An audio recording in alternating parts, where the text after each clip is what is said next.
Bueno, buenas noches. Nos encontramos acá de nuevo en el local del Núcleo Social. Vamos a presentar acá al ingeniero y amigo historiador Leonardo Castellino, autor de muchas obras. Acá tenemos una, Juan Manuel de Rosas, Sombras y Verdades, recuperación histórica. Tenemos muchas obras de la Guerra del Paraguay, muy interesantes. Tenemos una obra peculiar sobre el debate historiográfico del dulce de leche, que también sería bueno para otra ocasión. Y bueno, él es el que maneja la Gaceta Federal, que es realmente una página con un montón de historia que viene recopilando, que él nos cuenta que ya perdió la cantidad de artículos que publicó de historia argentina, de historia de la Confederación Argentina, que realmente hace muchos años que estamos en Internet, cuando Internet no era lo que es hoy, nos formamos leyendo muchos de esos artículos o íbamos a esa fuente porque sabíamos que ahí, en esa página por lo menos, lo que íbamos a leer, lo que íbamos a aprender, iba a estar dentro de la línea histórica que nosotros teníamos. Así que bueno, hoy vino nuestro local a traernos un debate sobre lo que es ser unitario y ser federal en el siglo XXI. Nos va a traer su pensamiento y lo recibimos y bueno, esperemos que les guste todo. Muchas gracias, Leonardo.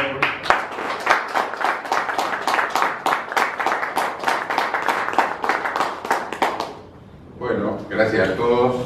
Le agradezco el interés. En realidad, cuando me habló Alfonso para proponerme, dijimos de qué podíamos hablar, de unitarios y federales.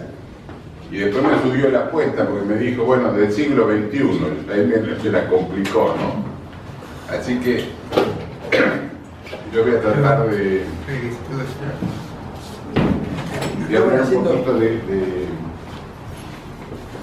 unitarios federales y llevado al siglo XXI a través de hechos históricos y opiniones de gente de historia, ¿no?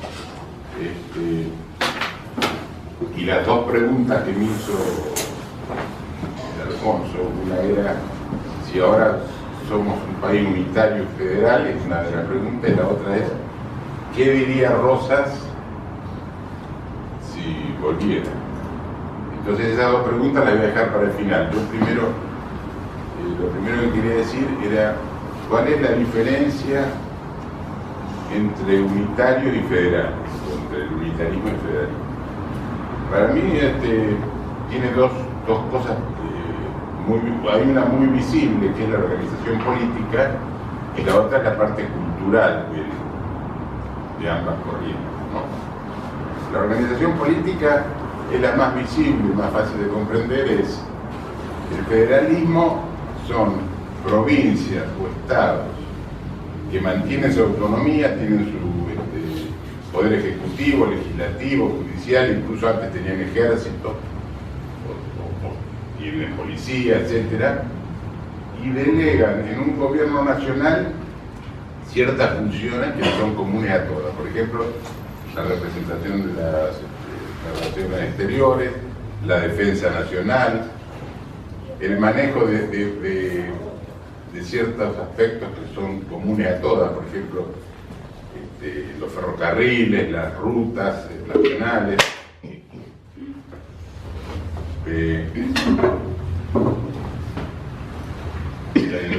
las hidrovías, etc.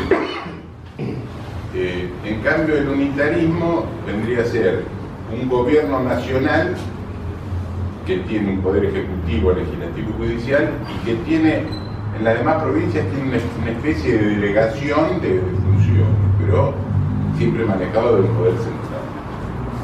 Eso con respecto a la organización política. Ahora, con respecto al aspecto cultural, que me parece que todavía que es más importante, o más trascendente o influyente, es que los federales son, por lo menos los federales, me refiero acá a Argentina, ¿no? Son los tradicionalistas, los humanistas, los defensores del territorio, de la religión, porque incluso Rosas, por ejemplo, decía la Santa Federación, Quiroga decía religión o muerte, etc. En cambio, el unitarismo eran admiradores de la Revolución Francesa, del liberalismo.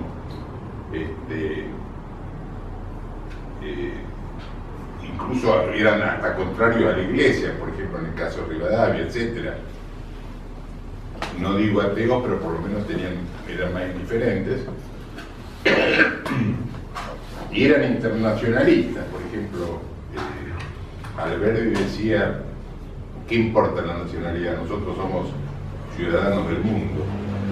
O sea que, si vemos esas dos partes culturales, podría decir que en los federales eran los nacionales, o los nacionalistas, como quieran llamarle, y los unitarios eran los globalistas.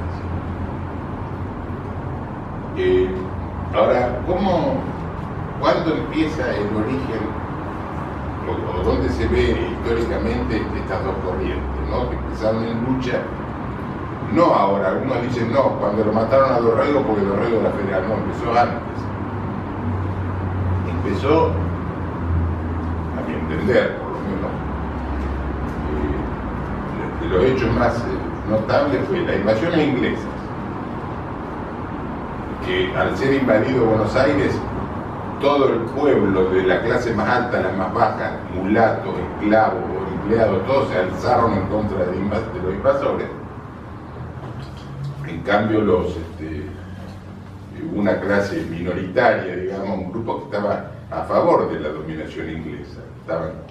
Incluso hubo algunos que hasta juraron la fidelidad a la corona británica. Inclusive hubo traidores, como por ejemplo Saturnino Rodríguez Peña o Padilla, que hicieron un complot para facilitar la fuga de Belfort. El héroe de la defensa y la conquista fue Liniers, que era españolista absolutamente, incluso se opuso a la Revolución de Mayo y lo fusilaron sin juicio previo, a mano de un pelotón de soldados ingleses en Cabeza de Tigre. Incluso después lo denostaron públicamente con la firma de Saavedra y Belgrano en un periódico. O sea que le dieron la revancha a los ingleses, y se lo dieron, digamos, yo interpreto así, los unitarios. La Revolución de Mayo fue parecido porque no es como nos dice la historia oficial, yo lo entiendo así, que fue el pueblo de Buenos Aires que fue al cabildo y lo quería echar al virrey, etc. Fue un grupo minoritario, incluso los que estaban a favor del virrey no los dejaron entrar, hubo ahí medio fraudulento el cabildo. Algunos o no lo dejaron entrar o no lo dejaban votar, etc. Y estaban, digamos, un poco no comandados, sino coordinados a través de Lord Stratford de Río de Janeiro. Incluso los ingleses tenían como fecha límite para quedarse, tenían que retirar de Buenos Aires el 26 de mayo, el 25 le hacen la revolución, y al otro día brindan en el cabildo los oficiales ingleses con la Junta de Buenos Aires.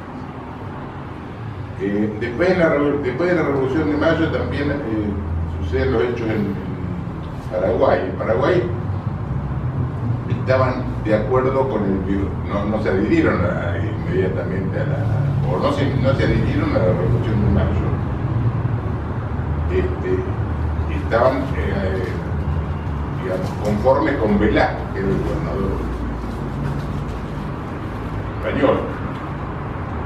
Entonces la Junta de Buenos Aires lo manda a Belgrano, y hacer lo más sintético posible, porque son muchos puntos, ¿no? Lo manda a Belgrano con un ejército auxiliar para convencer, entre comillas, a los paraguayos. Los paraguayos lo vencen. Después de esa, Belgrano se retira, y en Paraguay hacen una revolución que lo obligan a Velasco a gobernar con una junta. Después Velasco es desplazado y en definitiva queda como hombre fuerte de la junta, y después que lo nombran incluso conquistador perpetuo, a Gaspar Rodríguez de Francia.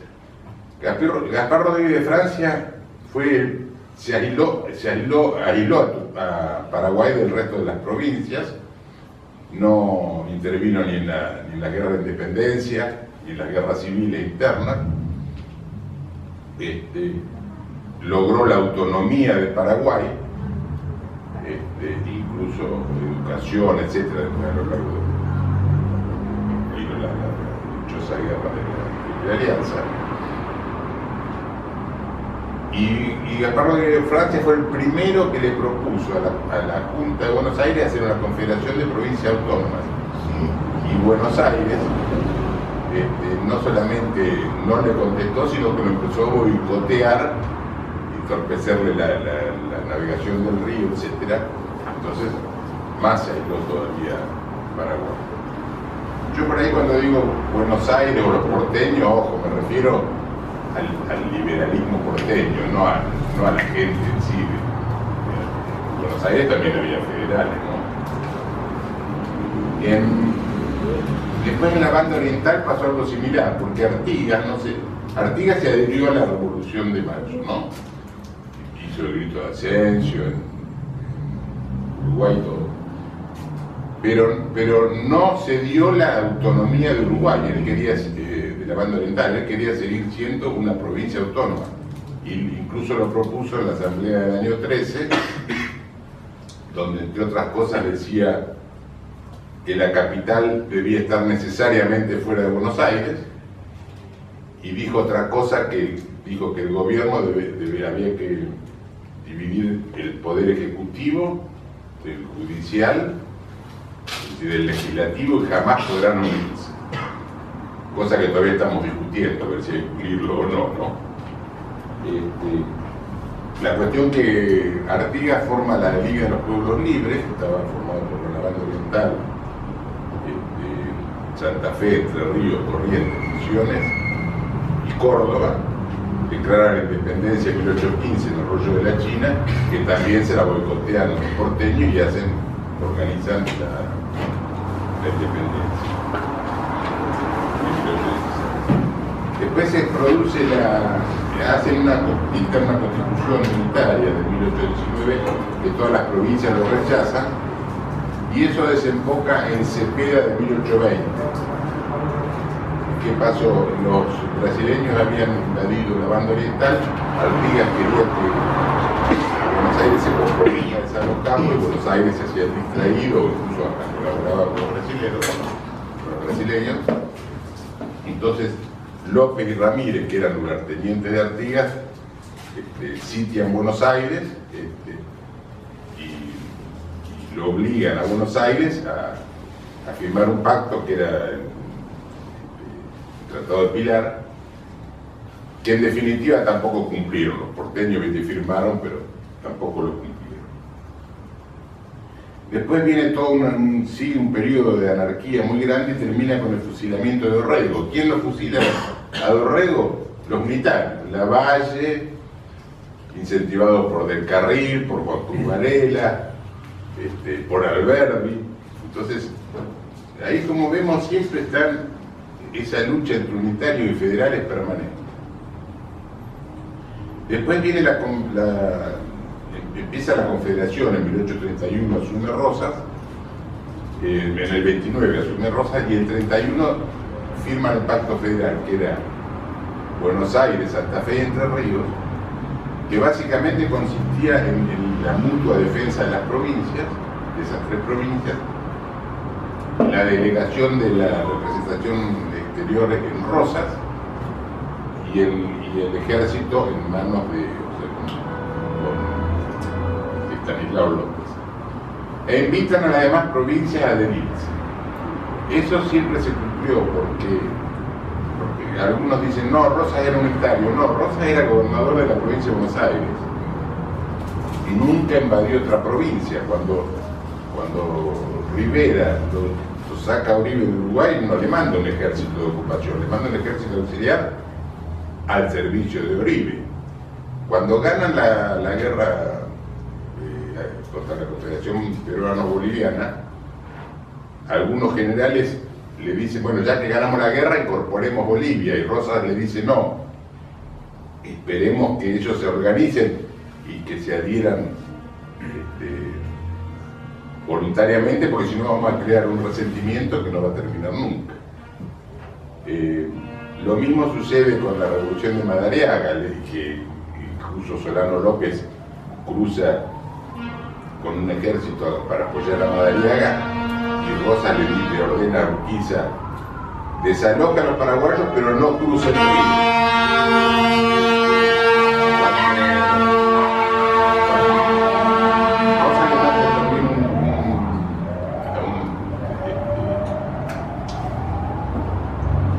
Digamos,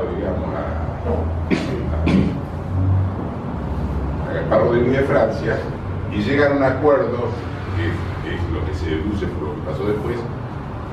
Ni los paraguayos iban a separarse, ni Argentina o la Confederación lo iba a incorporar por la fuerza, y eso se cumplió estrictamente hasta que murió Francia. Cuando después viene López, ya tiene una política, Carlos López, una política distinta. Y bueno, eso todo, en definitiva, todo eso desembocó en la guerra de la Triple Alianza. Bueno, después después del primer gobierno de Rosas se hace la expedición Rosas está en la expedición en los desiertos del sur, y ahí ya los unitarios empiezan a meterse o a manejar el gobierno, ¿no? O sea, si bien Balcarce y Viamonte no eran unitarios, pero sí lo empezaron a influenciar. Hubo una revolución ahí entre ellos, lo matan a Quiroga, entonces ahí asume Rosas en 1835, previamente hace un plebiscito para que le den las facultades extraordinarias y asume el gobierno.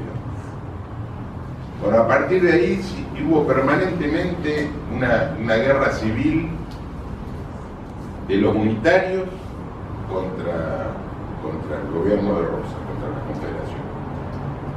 Los unitarios, los exiliados en Montevideo, en Bolivia, en Chile, interiormente, incluso se hace la Liga del Norte, que era Paz, La Madrid y Lavalle contra Rosas, que Rosas también le manda a un ejército al mando de Oribe, que era un militar oriental. Se hace la guerra del Paraná, que vinieron los franceses y los ingleses con la excusa de abrir los ríos a la navegación, que incluso fueron apoyados por los unitarios. Incluso viajó gente a incentivar a los ingleses a que intervengan en la Confederación. Incluso a Mitre le decían el grumete, porque Mitre había presenciado la batalla desde un buque inglés, había presenciado la batalla de Vuelta de Obligado. Así que aparece otra vez ahí esa lucha, ese enfrentamiento entre unitario y federal.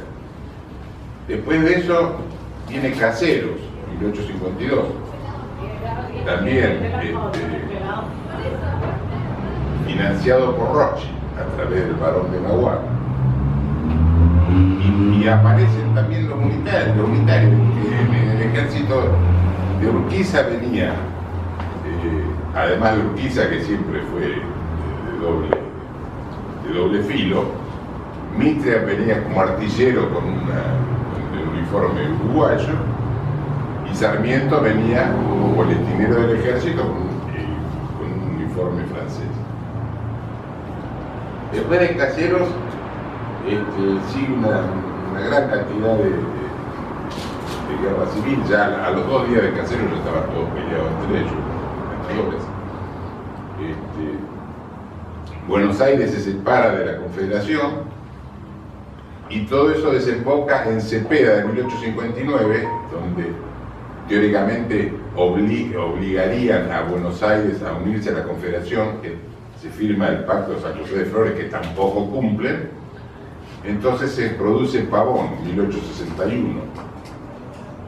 Esa batalla habían, según Mitre, en una tenida masónica, habían coordinado coordinado que la tenía que ganar Mitre. Entonces, ¿qué pasó? Se enfrentan, los entrerrianos desbandan al ejército porteño, Mitre dispara, lo alcanzan con un chaque con un papelito que decía vuelva que hemos ganado. Entonces, ¿en qué quedó ahí ese pacto que hicieron en San José de Flores? Urquiza se iba a mantener en la Mesopotamia y el resto del país quedaba a manos, digamos, de Mitre y Sarmiento, otra vez dos militares. Después viene la Guerra de Paraguay, que la Guerra de Paraguay también es la lucha de unitarios federales. Venancio Flores, que era mercenario de Mitre, digamos, uruguayo, lo conocían como el degollador de Cañada de Gómez, pide ayuda, pide financiación a la Argentina y a los ingleses y a los brasileños para desalojar al gobierno uruguayo, que era federal, era en blanco federal, estaba Aguirre, estaba Berro y después Aguirre. Lo desalojan y queda Venancio Flores como presidente. Arman la guerra de la Triple Alianza, que no se arma en el 65, sino un año antes de la guerra, en junio del 64, en Punta del Arroyo Rosario, y de ahí acuerdan hacer una alianza, si bien no la firman, queda acordada. O sea que en la Guerra de Paraguay también intervino los unitarios, casi todos eran de la masonería, desde Pedro II, Urquiza, Caxias. La mayoría estuvo financiada también por los Rothschild. Incluso se produce ahí el levantamiento, en la Confederación Argentina se produce el levantamiento de Felipe Varela, que hizo una revolución hablando, una proclama por el americanismo. Y después de eso termina, porque ¿qué pasó? Urquiza había dejado de lado, o lo dejó librado a su suerte a Felipe Varela, a Chacho Peñalosa, etc. Había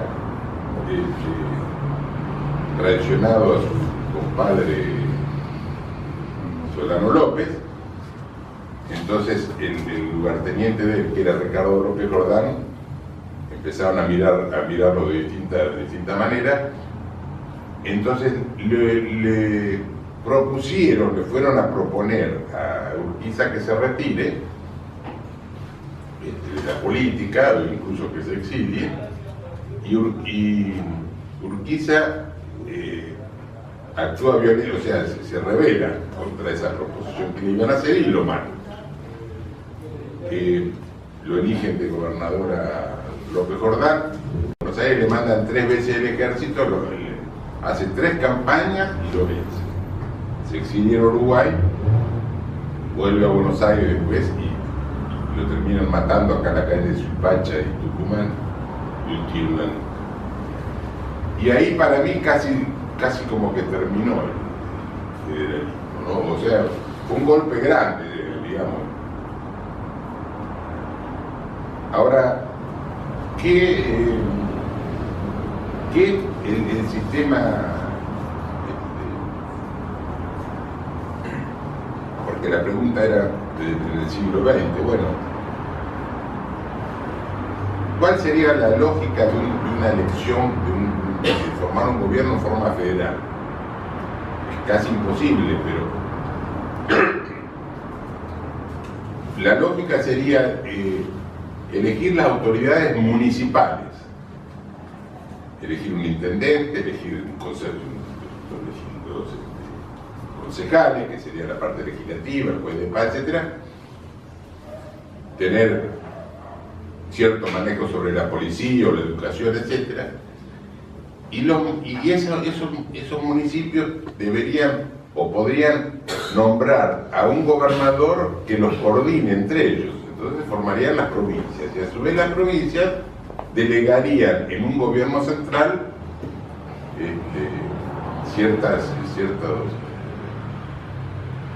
poderes, digamos, como no poderes, sino delegaría ciertas cosas, como por ejemplo la defensa nacional, etcétera. Cierta autonomía. La autonomía, claro. O sea, pero sin ceder la autonomía, incluso en la parte económica, porque, y yo digo, lo lógico de pagar los impuestos sería al revés de lo que es ahora. Deberían pagar, si se pagara, por ejemplo, en forma municipal el impuesto, bueno, todos saben cuánto tiene cada uno, que gana, que trabaja, si no trabaja, etc. A su vez, cada municipio debería contribuir con el gobierno provincial.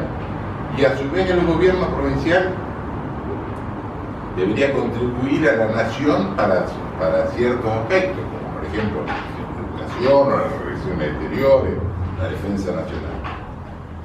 Pero ahora se hace al revés, prácticamente. Los únicos impuestos que hay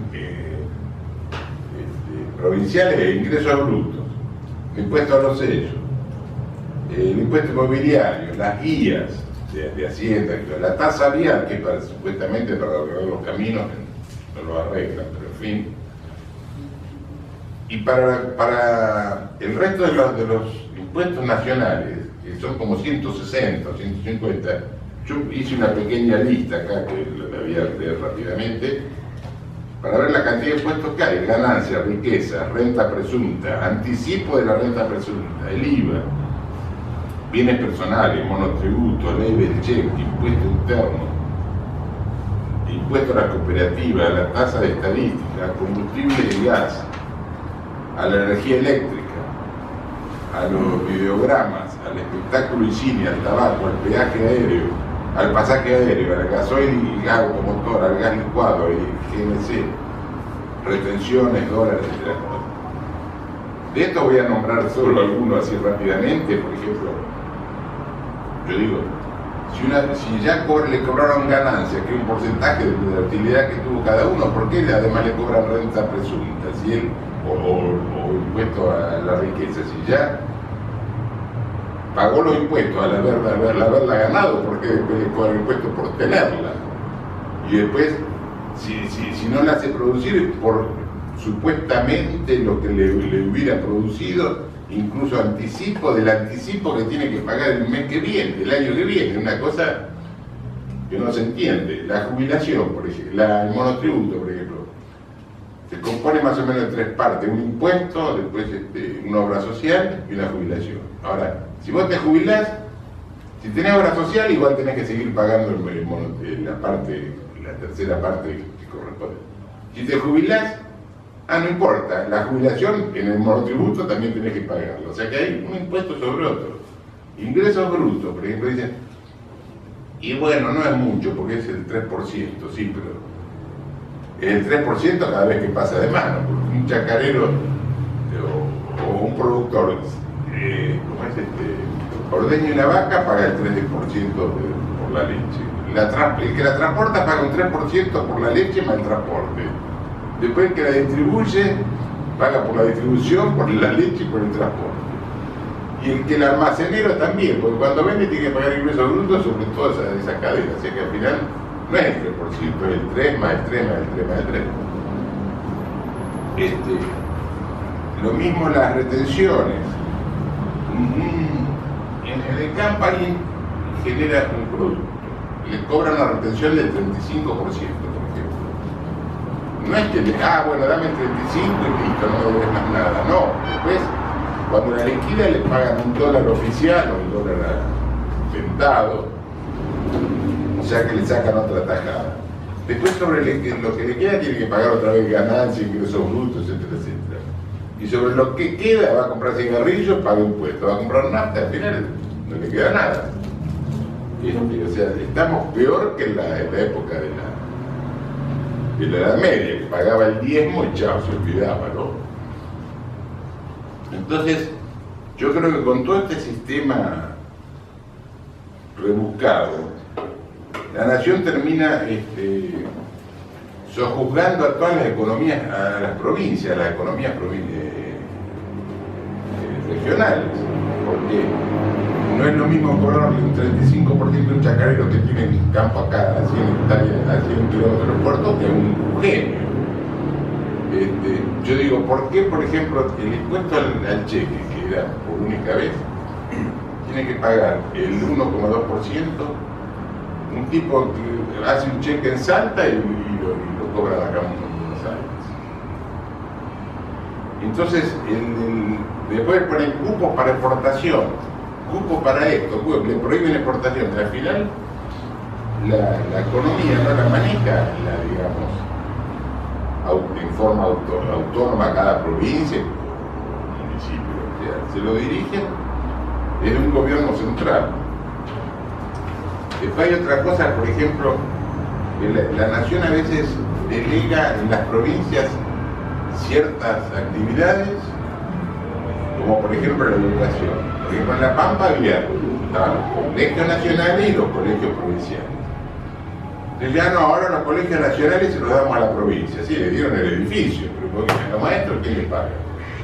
Porque yo, por ejemplo, hice un trabajo en el oeste pampeano, había una escuela, se llama un pueblito, en un paraje de Arroyo Solo, y no había más maestros, no había más chicos, ni maestros, nada. Y yo le digo, ¿pero qué pasó? Me dice, no, lo que pasa es que cuando pasaron de la nación a la provincia, se olvidaron de poner Arroyo Solo, así quedó, no le pagaba ni la provincia ni la nación que le pagaba antes.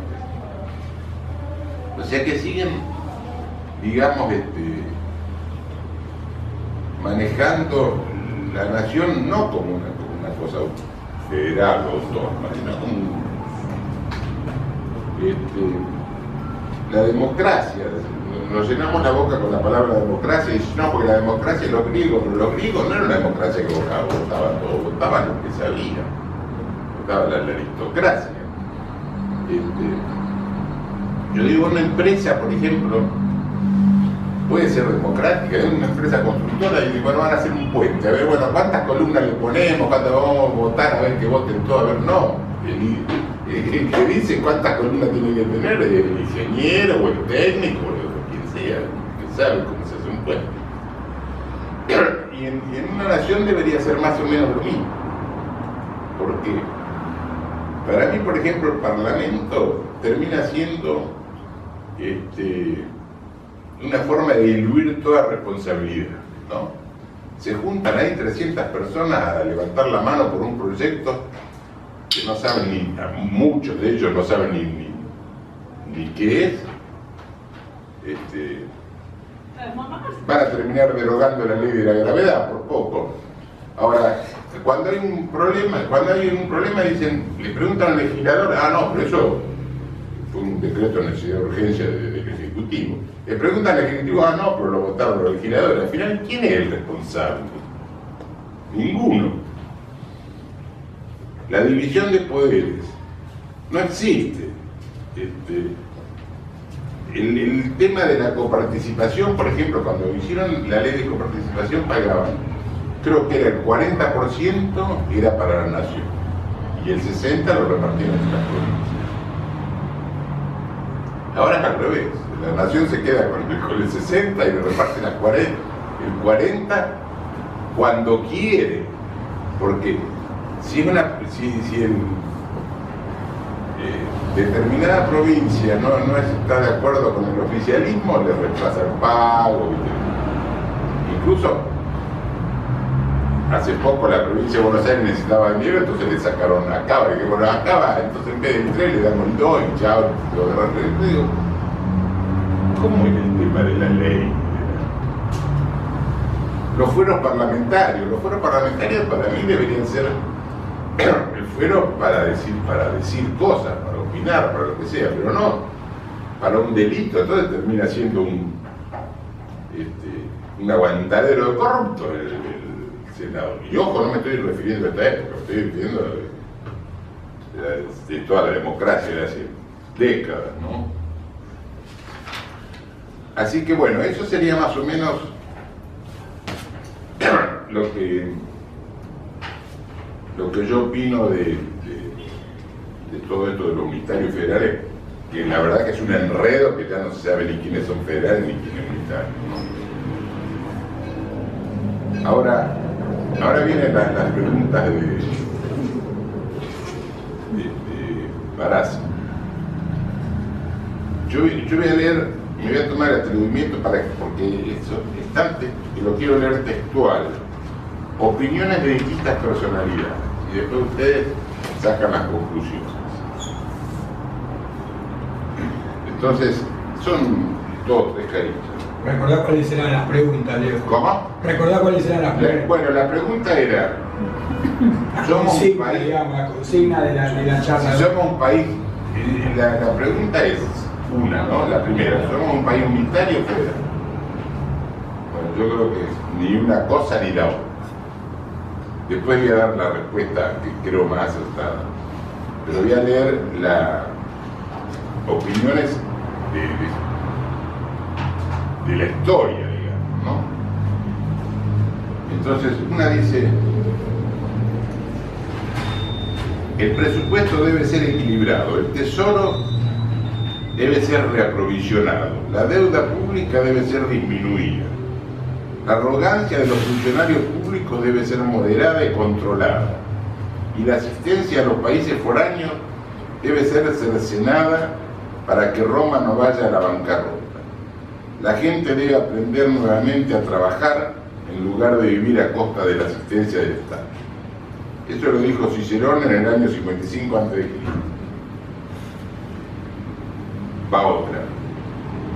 Una nación puede sobrevivir a sus tontos e incluso a los ambiciosos, pero no puede sobrevivir a la traición desde adentro. Un enemigo a las puertas es menos formidable porque es conocido y lleva sus banderas abiertamente, pero el traidor se mueve puertas adentro, libremente, su astuto susurro corre a través de todas las galerías, oído en la misma sala del propio gobierno.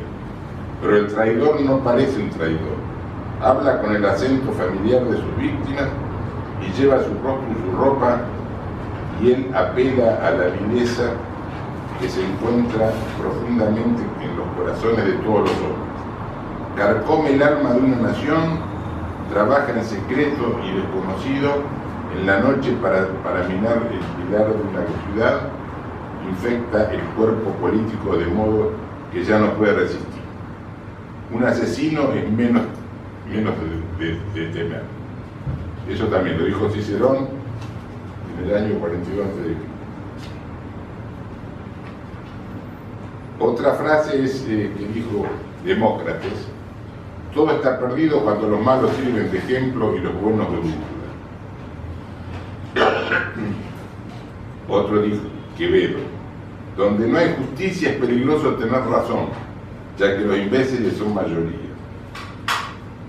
Después, el barón de Montesquieu dijo: no existe tiranía peor que la ejercida a las sombras de las leyes y con apariencia de justicia. Thomas Jefferson dijo: pienso en las instituciones bancarias, son más peligrosas para nuestros liberales que ejércitos enteros listos para el combate. Si el pueblo americano permite un día que los bancos privados controlen su moneda, los bancos y todas las instituciones que florecerán en torno a los bancos privarán a la gente de toda posesión, primero por medio de la inflación, enseguida por la recesión, hasta el día que sus hijos se despertarán sin casa y sin techo sobre la tierra que sus padres conquistaron. Eso lo dijo Thomas Jefferson en 1802.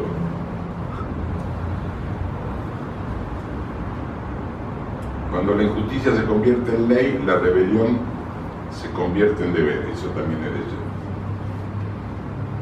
de Después, Ayn Rand dijo: cuando advierta que para producir necesita obtener autorización de quienes no producen nada, cuando compruebe que el dinero fluye hacia quienes trafican no bienes sino favores, cuando perciba que muchos se hacen ricos por el soborno y las influencias más que por el trabajo, y que las leyes no los protegen contra ellos, sino por el contrario, son ellos los que están protegidos contra usted. Cuando repare que la corrupción es recompensada y la honradez se convierte en un autosacrificio, entonces podrá afirmar sin temor a equivocarse que su sociedad está condenada. Me quedan dos. Una es de un representante estadounidense que se llamaba Francis Bowles, en 1832 dijo: los argentinos no poseen el sentimiento de lo que llamamos amor a la patria. La labor de gobierno es un conchavo. Sus funciones y cargos son considerados empleos para generar dinero, una especie de patente para obtener coimas. Palabras textuales, ¿no? Y acaba la opinión de otro.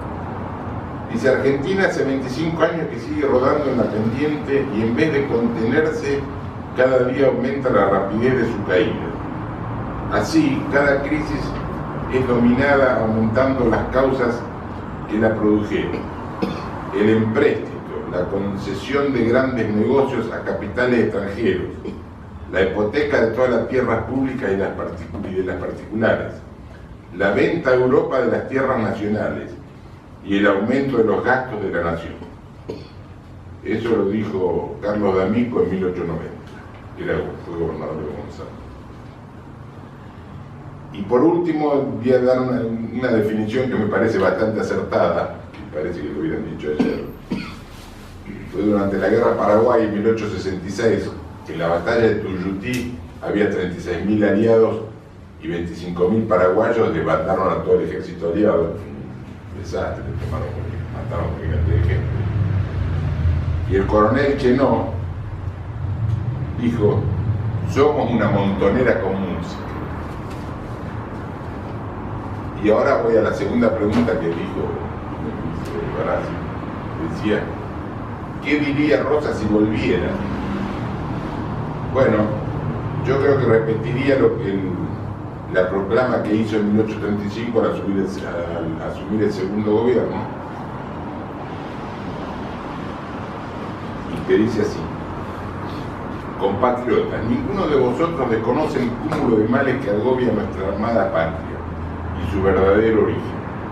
Ninguno ignora que una fracción numerosa de hombres corrompidos, haciendo alarde de su impiedad, de su avaricia y de su infidelidad, y poniéndose en guerra abierta con la religión, la honestidad y la buena fe, ha introducido por todas partes el desorden y la inmoralidad, ha desvirtuado las leyes y hecholas insuficientes para nuestro bienestar, ha generado los crímenes y garantido su impunidad, ha devorado la hacienda pública y destruido las fortunas particulares, ha hecho desaparecer la confianza necesaria de las relaciones sociales y obstruido los medios honestos de adquisición. En una palabra, ha disuelto la sociedad y presentado en triunfo la alevosía y perfidia. La experiencia de todos los siglos nos enseña que el remedio de estos males no puede sujetarse a formas y que su aplicación debe ser pronta y expedita y tan acomodada a las circunstancias del momento. Habitantes todos de la ciudad, continúa, ¿no? Habitantes todos de la ciudad y campaña, la divina providencia nos ha puesto en esta terrible situación para probar nuestra virtud y constancia. Resolvámonos pues a combatir con denuedo a esos malvados que han puesto en confusión nuestra tierra. Persigamos de muerte al impío, al sacrílego, al ladrón, al homicida y sobre todo al pérfido y traidor que tenga la osadía de burlarse de nuestra buena fe. Que de esta raza de monstruos no quede uno entre nosotros y que su persecución sea tan tenaz y vigorosa que sirva de terror y espanto a los demás que puedan venir en adelante. No os arrede ninguna clase de peligro ni el temor a errar en los medios que adoptemos para perseguirlo. La causa que vamos a defender es la de la religión, la de la justicia y la del orden público. Es la causa recomendada por el Todopoderoso. Él dirigirá nuestros pasos y con su especial protección nuestro triunfo será seguro. Eso lo dijo el 13 de abril de 1835 al asumir el segundo gobierno. Así que bueno, eso sería todo.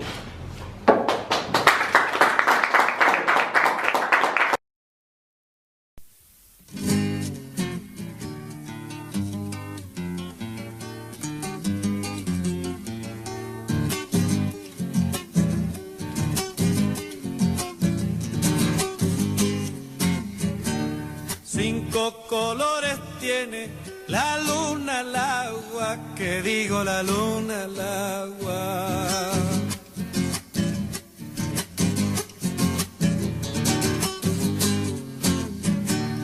Azul, blanco, amarillo, rojo, escarlata, que digo la luna al agua.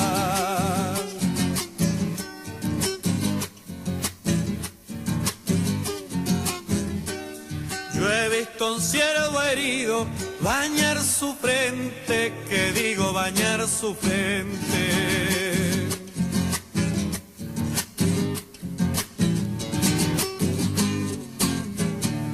Restregarse en su sangre, darse a la muerte, que digo bañar su frente.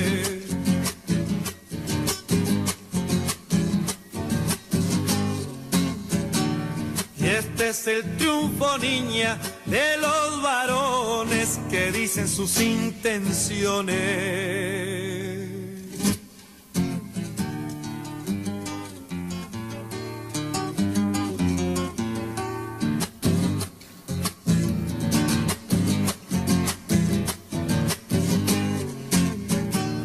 Yo no soy de estos pagos, soy de los lobos, que digo soy de los lobos.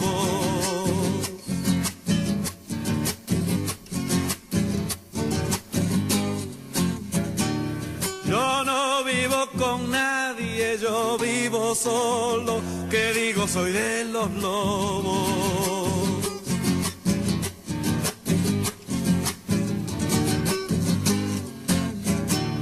Yo no soy de estos pagos, soy de matanza, que digo soy de matanza.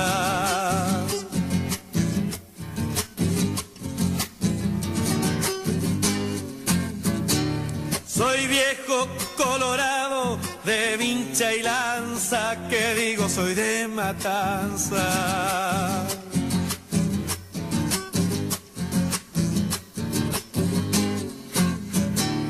Y este es el triunfo, niña, del tiempo y rosas, que vivan las buenas mozas.